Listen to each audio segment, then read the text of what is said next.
আমার মনে হয় বাংলাদেশে সরে যাওয়ার ইতিহাসও বিএনপি প্রথম করেছে। এনসিপি দল হিসাবে এই নির্বাচন কমিশনকে বিএনপির প্রতিপক্ষপাত দুষ্ট হিসেবে আখ্যায়িত করছে এবং তাদের পদত্যাগও চাইছে। আমরা যদি, যেহেতু গত তিনটি নির্বাচন সুষ্ঠু হয় নাই, মানে কাদের রাষ্ট্র ক্ষমতায় যাওয়ার সম্ভাবনা সবচেয়ে বেশি আপনি বলুন? নিঃসন্দেহে বিএনপি। সেন্স যে এই যে তিনটি নির্বাচন, যে তিনটি নির্বাচনে মানুষ ভোট দিল না, সেই তিনটি নির্বাচনে অটো পাসের মতো অটো সরকার গঠিত হয়ে গেল, তাতে বাংলাদেশ আজকে যেই জায়গায় এসে দাঁড়িয়েছে, এই তিনটি নির্বাচনের ভূমিকা আপনি কি করে সেখানে অস্বীকার করেন? নিশ্চয়ই সেটি অস্বীকার করবার একদমই কোনো সুযোগ নেই। তিনটি বিতর্কিত নির্বাচন, প্রশ্নবিদ্ধ নানানভাবে, সেই নির্বাচন নিয়ে তো আছে। কিন্তু আমি আসলে আপনি বিভিন্ন সময় তখনও বলতেন, আপনার দলের নেতারা বলতেন, অনেক বিরোধী, তখন বিরোধী পক্ষের নেতারা এটা বলতেন, আপনাকেই উদ্ধৃত করি, যে দলীয় সরকারের অধীনে ফেরেশতা বসিয়ে দিলেও সুষ্ঠু নির্বাচন করা সম্ভব না। মানে ফেরেশতা তো কোথায় আর নুরুল হুদারা কোথায়? তাহলে তাদের আর কি দায়? আপনি তো আগেই দায় মুক্তি মানে তাদেরকে দিচ্ছেন যে ফেরেশতা হলেও এমন কি সম্ভব না। দেখুন, এটা তো পলিটিক্যাল রেটরিক থাকবেই, তাই না? পলিটিক্যাল বক্তব্য থাকবেই। তবে আমি যদি আমার আসনে বসে আমার শপথ রক্ষা করতে না পারি, তাহলে সবচেয়ে ডিগনিফাইড এবং গ্রেসফুল ওয়ে হচ্ছে আমার আসন থেকে আমার সরে যাওয়া। আমরা তো পৃথিবীর বহু দেশে মন্ত্রিত্বের পদ থেকে মানুষকে সরে যেতে দেখি। ইভেন ট্রেন অ্যাক্সিডেন্ট করার পরে রেলমন্ত্রী তার জায়গা থেকে সরে গেছেন, এই ঘটনাও তো ভারতে ঘটেছে।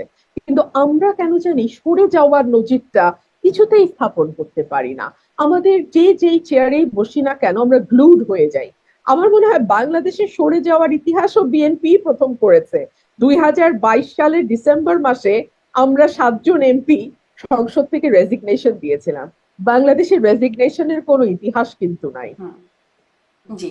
আহ, তত্ত্বাবধায়ক সরকারের দাবিতে তো আগেও আসলে সংসদ থেকে সরে গেছে আপনাদের সময়ে, যখন দাবি করে নির্বাচন তত্ত্বাবধায়ক সরকার আদায় করার জন্য, তখনও মনে হয় এরকম একটা সংসদ থেকে সরে যাওয়ার একটা নজির আসলে ছিল। তখন কার আওয়ামী লীগ।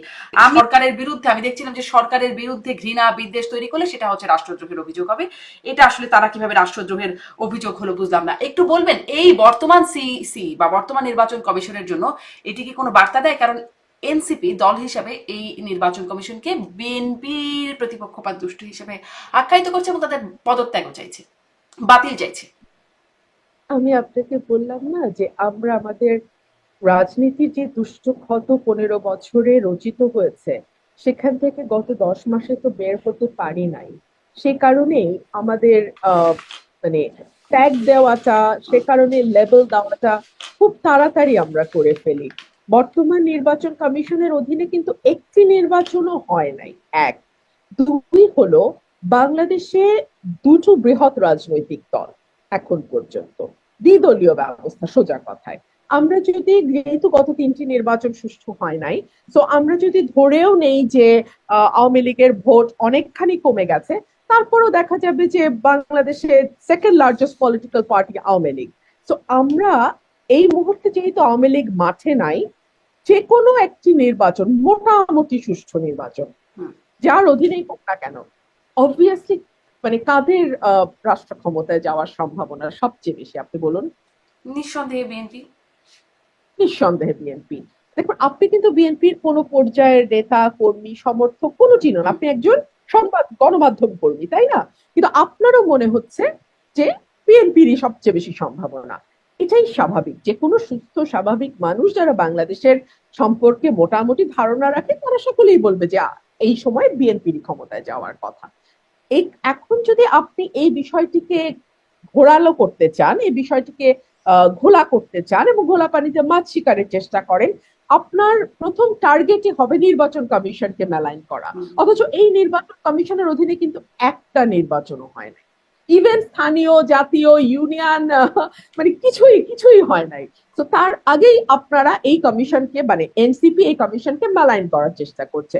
অথচ অথচ আমি আপনাকে বলি, মানে বাংলাদেশে যদি মোটামুটি একটা ভোট হয় এবং সেখানে আওয়ামী লীগ ভোটে অংশ না নেয়, তাহলে বিএনপির পরে দ্বিতীয় যাদের আসন পাওয়ার কথা, সেটা হচ্ছে ইসলামিক দলগুলো যে জোট বা ঐক্য তৈরি করেছে তাদের। এনসিপি একটি আসনও পাবে কিনা সেটা নিয়ে কিন্তু জনগণের মনে অনেক প্রশ্ন আছে। জনগণ বলতে আসলে আমি আমার চারপাশে যারা পরিচিত সাধারণ মানুষ যারা হয়তো কোনো রাজনৈতিক দলের সঙ্গে যুক্ত নন, সুইং ভোটার, কখনো এই দলকে কখনো ওই দলকে কখনো আরেক দলকে ভোট বা কখনো না ভোট দিয়েছেন, তারা কিন্তু খুবই দৃঢ়তার সঙ্গে বলছেন যে এই দলটির আসলে কোনো ভবিষ্যৎ নেই, অথচ ভালো ভবিষ্যৎ হতে পারতো। আর আমাদের আগের নির্বাচন কমিশনারদের বিরুদ্ধে যে মামলা হয়েছে, সেটা ডেফিনেটলি ডেফিনেটলি আগামী দিনে যারা নির্বাচন কমিশনার হিসেবে কাজ করবে তাদের জন্য একটা শক্ত বার্তা তো দেবে বটেই।